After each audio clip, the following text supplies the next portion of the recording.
Welcome to the Sober Edge podcast, inspiration for alcohol-free living. I'm your host, Terry Patterson, functional nutritionist and This Naked Mind senior coach. The Sober Edge is a place to explore the infinite possibilities on the other side of drinking. In a culture soaked in booze, discover the wonder and joy of taking a different path. Meet real people living lives of purpose and passion, learn the truth behind the alcohol myths, and get ready to be motivated, inspired, and astounded by what is possible with the Sober Edge. Hey, I'm excited today to talk about another edition of the Sober Edge podcast. And, there are so many ways to recover. There are so many ways to discover the most fulfilling version of yourself after alcohol. So before I dive into today's podcast, I want to invite you on a discovery journey with the Sober Summit Holiday Edition. So I am so excited and delighted to have gotten to know Maggie Classens, who is the founder and creator of the Sober Summit. And if you're not familiar with summits, I hope you'll check it out. It's an amazing resource offered at no cost for you to get to know authors, speakers, influencers, podcasters, coaches who are in this alcohol-free space and have tools, tips, tactics, and resources to help support you to have the best holiday alcohol-free. So I interviewed Maggie a couple of weeks ago. The recording dropped as we talked about the Sober Summit, but today's the day. So if you're listening to this in real time, November 8th, 9th, and 10th are the days that the speakers will be sharing their resources on the Sober Summit Holiday Edition. The lineup's incredible. It includes some of the people that I have interviewed, some of my friends and fellow coaches and colleagues that I've interviewed here on the Sober Edge podcast. So that's exciting. And mostly, I just want to help you connect with the resources that are going to help you on your journey to living and thriving in this life after alcohol. So I'm going to put the link in the show notes, but I wanted to make sure that you know that if you're listening again in real time, November 8th, 2023, it starts today. So don't miss out, and it is completely free. So on to today's podcast. There are, as I mentioned, so many ways to recover, and I am always blown away by the creativity and the passion behind the people that are part of this alcohol-free movement. So today I get to talk to Amber Graziano, who created the Road Runners for Recovery, or Recovery Road Runners, Facebook group, support group, and she's going to share her passion for running and how she uses running and community to help her stay alcohol free and to reach other people who also want to, learn to live alcohol free in a community with resources and groups and fun and activities.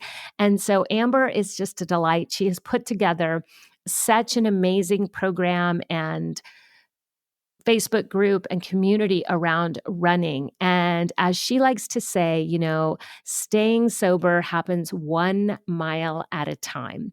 So I'm excited to introduce you to Amber. I hope you enjoy this podcast. And I look forward to hearing your biggest takeaways from the Sober Summit Holiday Edition. Well, hey, everyone. Welcome back to another edition of the Sober Edge podcast. And today I am going to introduce you to someone who is going to expand your idea of what it means to show up in this world when we are alcohol-free or on our alcohol-free journey. And she's going to challenge me a little bit too, because I have jumped out on a limb and I have invited someone who is an ultra marathoner. And if you know me, I am not a runner. However, I am so intrigued by our guest today, Amber Graziano. Welcome to the podcast. I can't wait to talk about how your recovery led to you starting a running club that has become Recovery Road Runners. Hi, Terry. Thank you so much for inviting me. I'm super excited to be here. Yeah, and this is going to be, I'll have to tell a funny story on myself. I actually was featured on a podcast, or I was a guest on a podcast, and I'm forgetting the name now, but it was this running thing. And I thought, if he asked me about my running practice, I'm going to be in trouble. And he never did. But you were ready. I was ready to say, I actually don't run. But I love that you have taken your passion for what you love to do in life and you have blended it into this beautiful community for people to find their place in this recovery journey. So tell us a little bit about how Recovery Roadrunners came to be. Well, it goes way back to when I was 14 years old and I signed up for the cross country team in high school. That was right around the same time that I started drinking. I started drinking so young. So for me, running is normal and drinking had always been normal. And I just always did both. And so I, from the very beginning, I was a problem drinker, drinking too much, throwing up, blacking out. And it just escalated throughout high school and college and into young adulthood. And then as soon as I had kids, I realized, whoa, this is a big problem for me because now I can't juggle the job and two babies and my drinking. It was just too problematic for me. So I decided to get sober and I realized like, whoa, I don't know anybody else who doesn't drink. What am I going to do? So I did a Google search and I looked for other people in my community and I found some friends at church who were sober, but I was looking for more people who had more things in common with me. And I had the idea, hey, I'm going to start a sober running group. And Recovery Roadrunners was born. And it's funny because I begged two or three of my friends, will you please join my Facebook group? And it started with like five of us. They weren't really runners, but I'm like, I'm going to get this thing going. And people started finding me. I don't know how they found me, but the group grew and grew organically. And now we're almost at 2,000 members, all by word of mouth. But there's so many sober people out there who love to run and walk and be active. Yeah, you highlight such an important point is that many of us, when we stop drinking, we look up and we think, uh-oh, now I'm resigned to this life that is boring and dull and I can't go anywhere. And it's just not true. It all is how we explore this adventure called life. And so I love that you have a community aspect to it. And you even told me before I hit record that I don't have to be a runner to join your group. That's right. That's right. A lot of people in our group say, "Can I still be here? I'm not a runner. I used to run, or I want to run, but I'm not a runner right now." And I say, "Of course you can. Like, do you like to walk? Do you like to hike or bike or swim? Anything that you like to do, yoga." People want to get healthy. People are into being outside. When you get sober and stop drinking, you're looking for new things to do. And it's natural to want to go outside and meet some new people. So you do not have to be a runner. You can be interested in it or you can be a walker.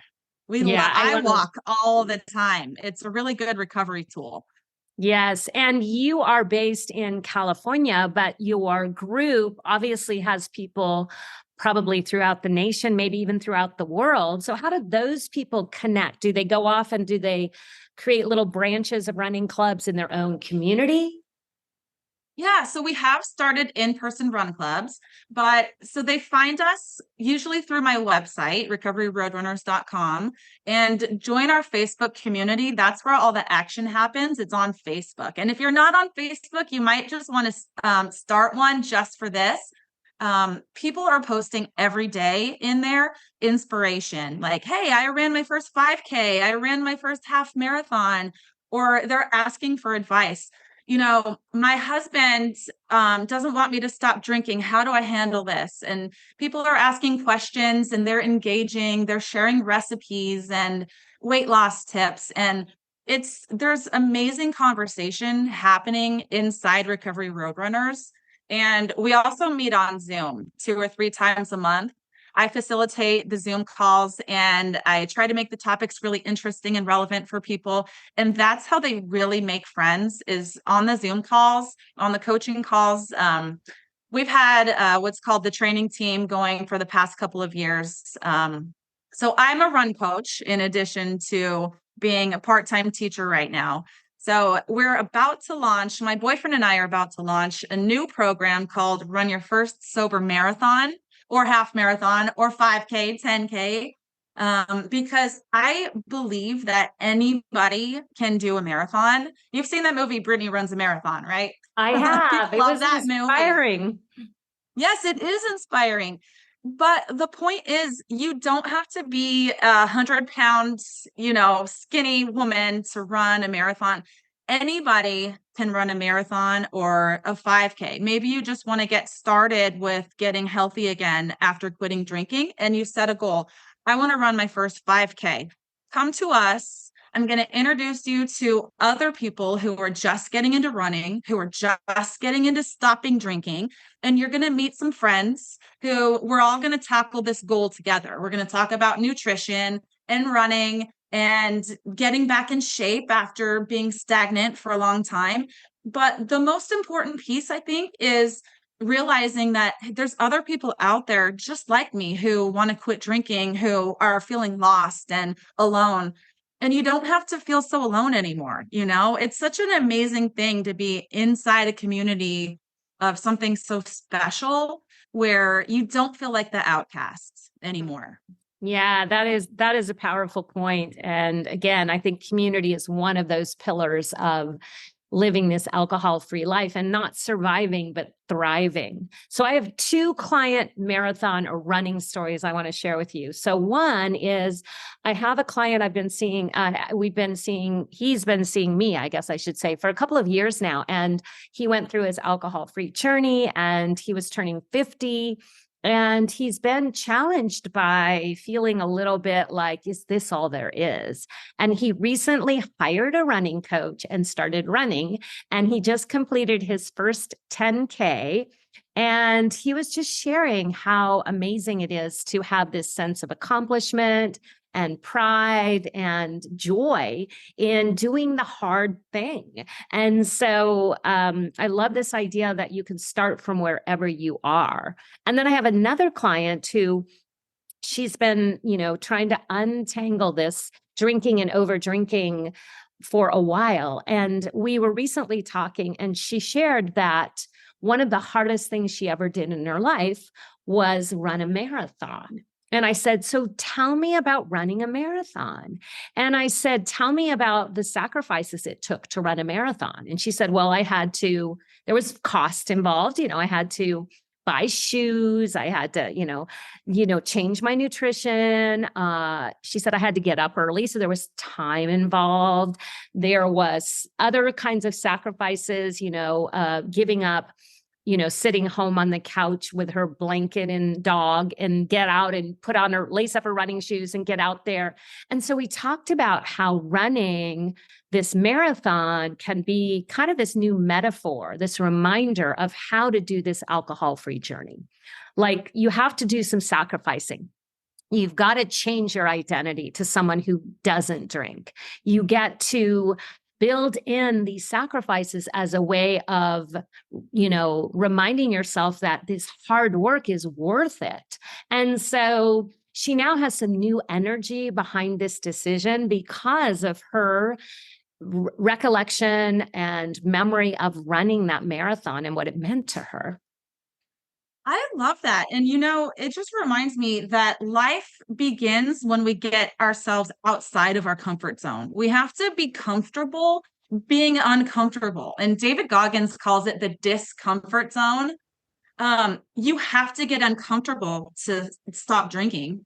You have to get uncomfortable to be able to withstand the pain of running and walking. And if I could give your listeners a very practical tip on running their first 5K, here's my best tip for you. You don't have to run the whole time. You can walk.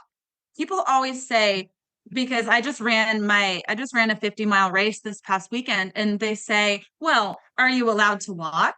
And I say, yes, of course I'm allowed to walk. I walk a lot. Ultra marathon runners walk a lot.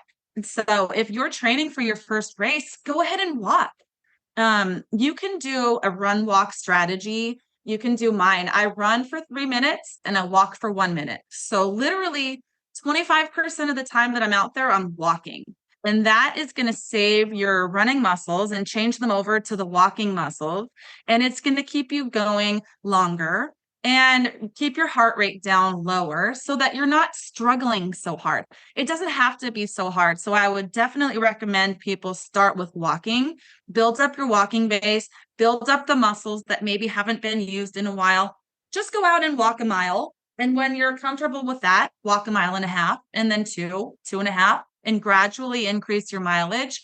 And then when you're comfortable with walking, that's when I would start to run and just run for 30 seconds and walk again. Run for 1 minute and walk again. And that's how you're going to build up your aerobic base and you're going to start to get fit. You'll start to lose weight. You'll start to get your confidence back and you'll start having fun. And that's what it's all about. I mean, I'm not going to do it if it's not fun. And we want it to be fun. And it's not fun when you're sprinting and you're out of breath, then you're in so much pain and agony that you just want to quit, right? We don't want that. So start with walking and be gentle with yourself and just start slow and start short. And you'd be surprised how quickly you can build your fitness up. Oh, I love that. That's so good. Thank you for those tips. And you're motivating me to think about that more because, like I said, I'm never considered myself a runner, but again, that's an identity shift. So what I love Yeah. Oh, about I this, just do want to mention, sorry, before we move on with the walking, an extra incentive to get you out walking. Walking burns fat.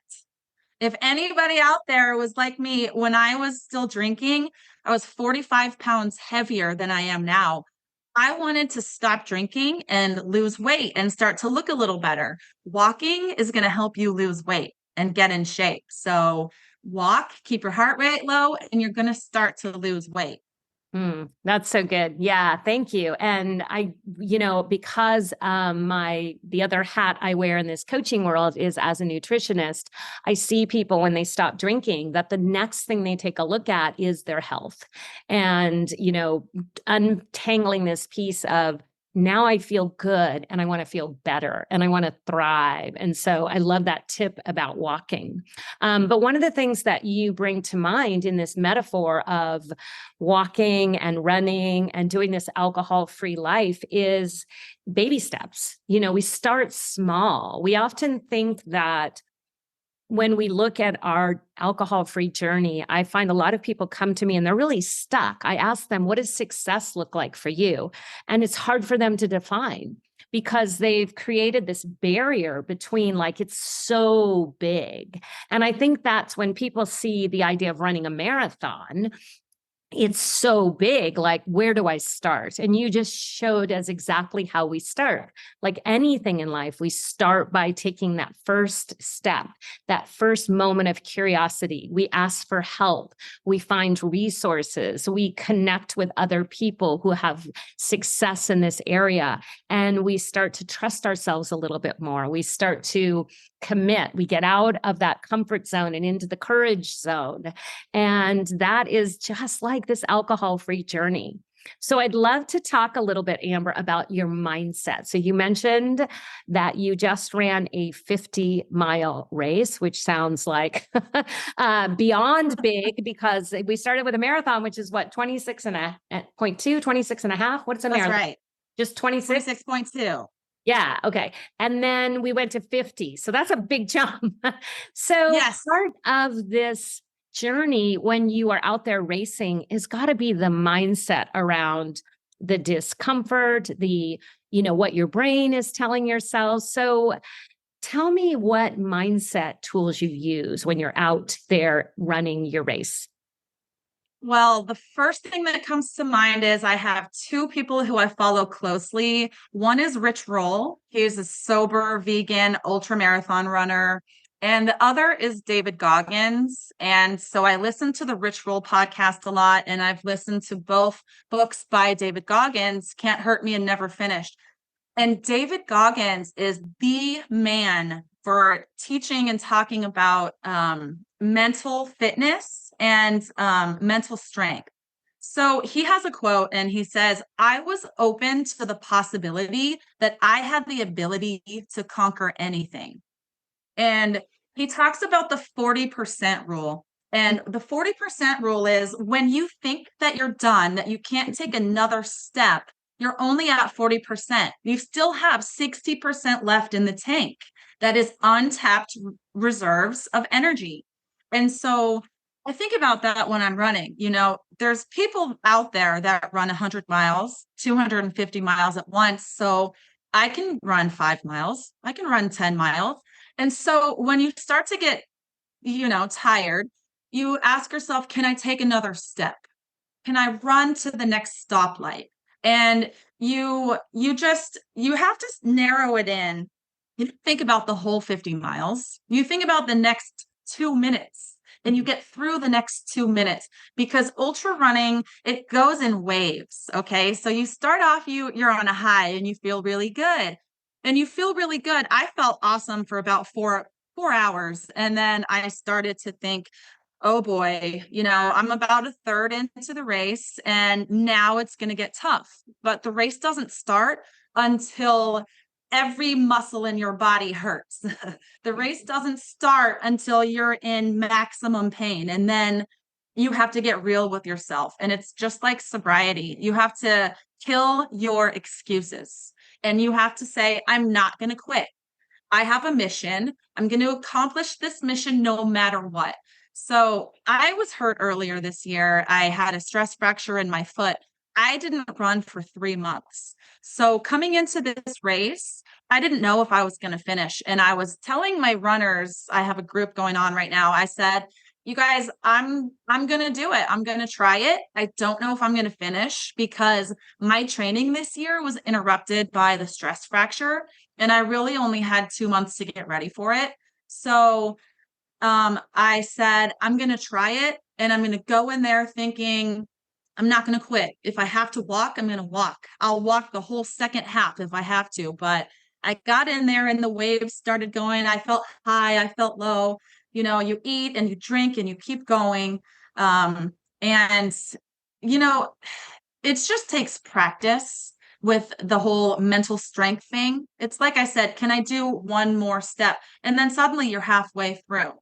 And then suddenly you're almost there. But I have a never quit attitude. I refuse to quit. I think part of that's built in. Part of that comes from listening to a lot of running podcasts and reading books. I do a lot of sobriety research and a lot of running research, and I just refuse to quit flat out. Yeah, I love that perspective. And it's really refreshing because, part of what I think we can get caught up in is so I trained in the methodology of Annie Grace and her philosophy and really her disruption of how we look at untangling this addiction around alcohol and alcohol use disorder is to quit trying to quit. But there sometimes comes a point where we have to balance self-compassion and tough love. And sometimes we have to challenge ourselves in ways that we really have to say no more excuses. And so I think it's really powerful. And what you said there, Amber, too, that I want to circle back to is this idea of when you're running, you're not focused on the end of the 50 miles. You're focused on the next 2 minutes. And I'm not a huge one day at a time person because I think that anticipation and looking forward to things and living life in freedom and liberation is powerful. But I also recognize that for many people, the idea of not drinking forever is like running 50 miles. And so Yeah. it's so important to say it's not about the 50 miles, it's about the next 2 minutes. Yes. And you said something about excuses, stop making excuses. That's how I got sober. I got real with myself and I stopped making excuses. Oh, everybody around me drinks. I'm a drinker. I've always been a drinker. I can't do it. I stopped making those excuses and I started seeing results. It's the same thing with running. I mean, sobriety and running are so closely related. The lessons that you learn in sobriety are the same that you learn in running, and the tools that you can use for both. So people should really get real with themselves and just kill those excuses if they want to see results.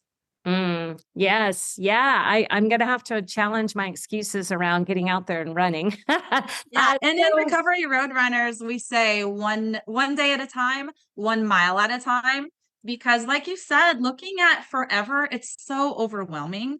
So I do like one day at a time because even though I'm 3.5 years sober, some things happen, something happened last month that totally derailed me. And I thought, oh my God, this is so uncomfortable that all I want to do is escape. My thoughts were so terrible. I couldn't get out of my own head. I couldn't sleep. I couldn't eat. It was awful. And I'm like, my brain remembers my drinking days. I drank for 25 years. And so my brain is like, well, why don't you just go have a drink? And I'm like, oh, wouldn't it be nice to escape? Wouldn't it be nice to not feel like this? And of course it would be nice, but not so nice to have that hangover and then be stuck in the bottle again. So sometimes the thoughts come back and then you remember your whys and you use your tools. But, it's okay. Sometimes those thoughts come back and man, it's not always easy being in recovery. Life still comes at you hard, right? yes, yeah. And you bring up such an important point is that we're never starting over, we're starting from where we're at. And we often talk about this idea, this analogy of running the race around breaking that cycle of addiction with alcohol, because people will say, well, I got to 7 days and then I drank, so I'm going back to square one. And it's like, if you were running a marathon and you got to 7 miles, would you go back to the first mile if you fell down? No, you pick yourself up, dust yourself off, and keep going. And again, it is this beautiful mindset of how we frame the challenges that we face.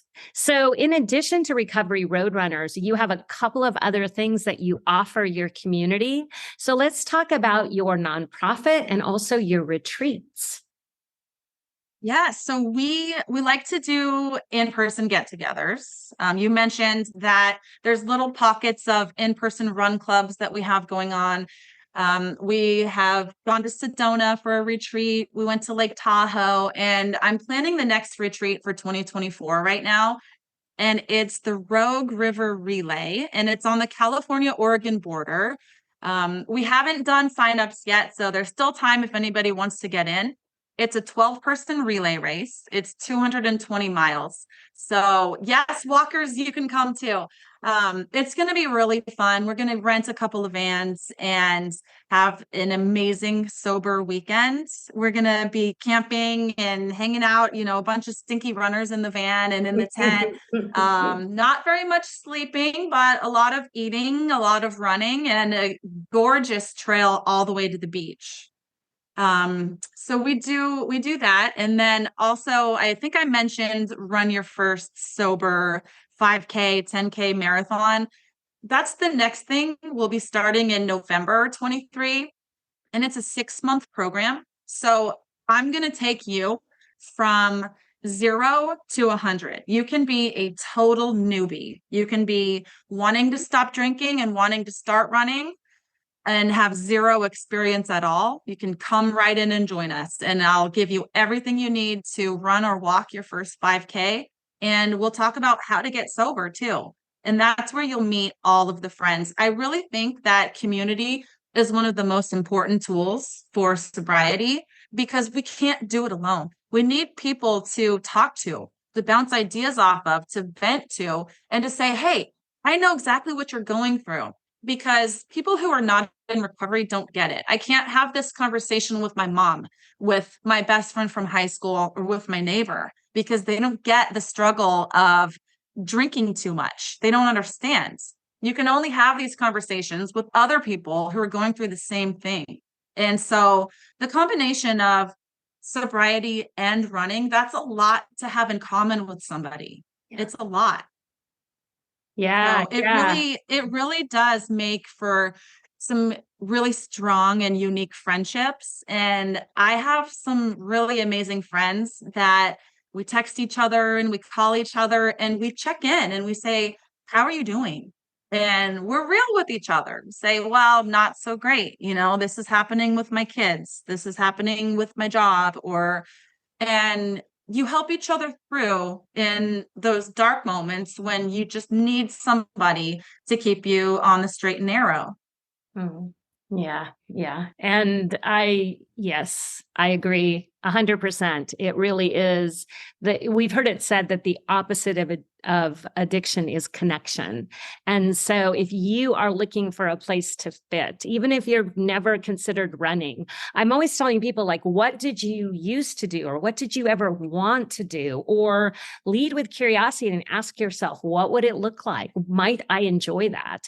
And the reality is that we don't have to do it forever. We can try it out. And that's one of the beauties, I think, in this alcohol-free life is that we allow ourselves, I call it giving ourselves permission and using that curiosity tool. And so explore, what would it look like to be in recovery road runners? What would it look like to challenge yourself to run your first 5K? What would it look like to get back into running? How would it feel to have a community that is cheering you on, not just in your alcohol-free journey, but in life? That's so beautiful. Yeah. And I love how you mentioned, what would it be like to do this or that? Because we're looking for new things to do when we're not sitting at the bar all day. And it doesn't have to be running, it can be hiking or biking or walking or swimming. We have a community pool that we love to go and swim laps. I'm teaching my kids how to swim, and I'm teaching my kids how to run trails. They're 6 and 7 right now. So we're doing all of this stuff. They just got mountain bikes. And so we're doing that. And so we're swimming, we're hiking, we're running, we're walking, we walk everywhere. And so it's like I said before, if you're going to do it, it should be fun, right? We don't want you to do it if you hate doing it. And I understand that a lot of people, they just don't like running. So don't run then, just walk. It's amazing. I walk all the time. There's a ton of benefits to walking and to hiking or any type of physical activity that you enjoy that challenges your body and challenges your mind. Like you said, figure out what that is and go do it. And everybody is welcome into our community. It's not just for runners, it's for everybody. And I love it when people say, oh, I just did my first half Ironman or my first triathlon, or look at me, I ran this 5K with my 10-year-old son. Mm-hmm. And or when I was running my 50-mile race last weekend, I was giggling to myself because there was a woman in front of me. She looked to be about 65 or 70 and I'm 41. And this woman was kicking my butt. And I'm like, oh my God. She's doing awesome. So the people that are out there on the trail might not look like your typical runner. There's people that are heavier, there's people that are skinnier, there's people that are older, younger, men and women of all shapes, all sizes, all backgrounds. Anybody can do it if they just decide that they want to. Yeah. And you bring up such an important point that it's not about the image. And that goes back to the identity of creating the identity of who we're going to be as we move forward in this alcohol-free life and in recovery. And I think the benefit that we haven't touched on is that you can go to a gym and be strong, but getting outside is going to bring in all of the benefits of sunlight and nature and grounding and all of those beautiful things that we want to get outside more when we have been in this dark place of drinking and over drinking. And so even just getting outside and asking yourself, what's out here for me? What might I notice on my walk, on my run? And where is that connection possible? Yeah, you totally nailed it. The benefits of the warm sunshine and the fresh air and being outside in nature are phenomenal. And there's always a new trail to explore, a new route to explore. It never gets boring. And you can do this with your friends or you can do it alone. I meditate sometimes while I'm running. I love to listen to podcasts and audiobooks when I'm out on the trail. And I also love to sign up for races and I go to different places. I love to run a new race that I've never done before. There's going to be 2,000 of my new friends out there running right along with me. And I'm going to be talking to whoever's next to me. I'm going to make some new friends. I made a new friend last weekend. Her name's Rachel. And we talked so much throughout this entire 12-hour race that she goes, "Are we best friends now?" And I said, "Yeah, I think we are. I mean, we're running 50 miles together. We're best friends." And you make these connections with people. You have these deep conversations and you're in these beautiful places. You can make it a vacation with your family. You can say, "Hey, let's go to San Diego. I'm going to run this race and then we're going to vacation for 3 days." You don't have to do it by yourself. It can be whatever you want it to be. But running races is a really great way to make some new friends because I don't know if you're like me, but when I got sober, I lost all of my friends. Either I ditched them or they ditched me. We had nothing in common anymore. So if you're looking for some new friends, sign up for a race and get outside your comfort zone. Talk to somebody at the starting line, hang out at the finish line, and have some coffee and a bagel with people. And it's a really great way to make new friends if you're feeling isolated and alone in your sobriety journey. Mm, yeah. Yes. Yes. Well, we're going to link to all of the information so people can find your community, Amber, and get involved and capture some of this passion that you have for this recovery journey and just get more connected and really build this life where we are not sitting on the sidelines, but we're running the race. So thank you for being here today. Thank you so much for having me.